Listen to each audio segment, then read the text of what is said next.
ఎలా అండి మష్రూమ్ కర్రీని సింపుల్ అండ్ ఈజీగా ఒకసారి ఇలా చేసి చూడండి. టేస్ట్ అయితే చాలా బాగుంటుంది. స్టవ్ ఆన్ చేసి కళాయి పెట్టుకుని 3 టేబుల్ స్పూన్ వరకు ఆయిల్ వేసుకుని ఆయిల్ కొంచెం హీట్ అయిన తర్వాత 3 బిర్యానీ ఆకులు, దాల్చిన చెక్క, లవంగాలు కూడా వేసుకుని కొంచెం వేగిన తర్వాత ఇందులోకి సన్నగా తరిగి పెట్టుకున్న ఉల్లిపాయ ముక్కలు అలాగే 3 పచ్చిమిర్చిని ఇలా పొడవుగా కట్ చేసి వేసుకోవాలి. ఉల్లిపాయ ముక్కలు కొంచెం వేగిన తర్వాత ఇందులోకి ఫ్రెష్ గా దంచి పెట్టుకున్న 1 టేబుల్ స్పూన్ అల్లం వెల్లుల్లి పేస్ట్, 2 రెమ్మల వరకు కరివేపాకును కూడా యాడ్ చేసుకుని అల్లం అనేది పచ్చివాసన పోయే వరకు వేయించుకోవాలి. అల్లం వెల్లుల్లి పేస్ట్ వేగిన తర్వాత ఇందులోకి సన్నగా కట్ చేసి పెట్టుకున్న టమాటో ముక్కలను వేసుకోవాలి. ముక్కల మొత్తాన్ని ఒకసారి కలుపుకొని మూత పెట్టేసి వెంటనే మీడియం ఫ్లేమ్ లో టర్న్ చేసుకుని టమాటో ముక్కలను అయితే కొంచెం ఉడికించుకోవాలి.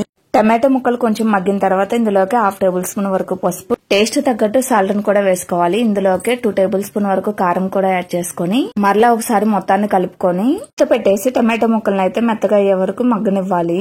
టమాటో ముక్కలు ఉడికిన తర్వాత ఇందులోకి ముందుగా కట్ చేసి పెట్టుకున్న మష్రూమ్ ముక్కలను అయితే యాడ్ చేసుకుంటున్నాను. మష్రూమ్ పీసెస్ ని వేసుకున్న తర్వాత మొత్తాన్ని ఒకసారి కలుపుకొని వాటర్ పోయకుండా ఒక 2 మినిట్స్ అయితే ఉడికించుకోవాలి. 2 నిమిషాల తర్వాత ఇందులోకి 1/2 గ్లాస్ వరకు అయితే వాటర్ ని యాడ్ చేసుకుంటున్నానండి. వాటర్ పోసిన తర్వాత ఒకసారి కలుపుకొని మూత పెట్టేసి మష్రూమ్ ముక్కలను అయితే ఉడికించుకోవాలి. మష్రూమ్ ముక్కలు అనేవి ఉడికిన తర్వాత ఇందులోకి మసాలాను అయితే యాడ్ చేసుకుంటున్నాను. ఓన్లీ ధనియాల పొడిని ఒక్కటే వేసుకున్నానండి. మీరు కావాలంటే గరం మసాలా కూడా యాడ్ చేసుకోవచ్చు. అలాగే సన్నగా తరిగి పెట్టుకున్న కొత్తిమీరను కూడా యాడ్ చేసుకుని మసాలా మొత్తం ముక్కల్లో కలిసే విధంగా కలుపుకొని మినిట్స్ లో ఫ్లేమ్ లో పెట్టేసుకుని స్టవ్ ఆఫ్ చేయడమేనండి.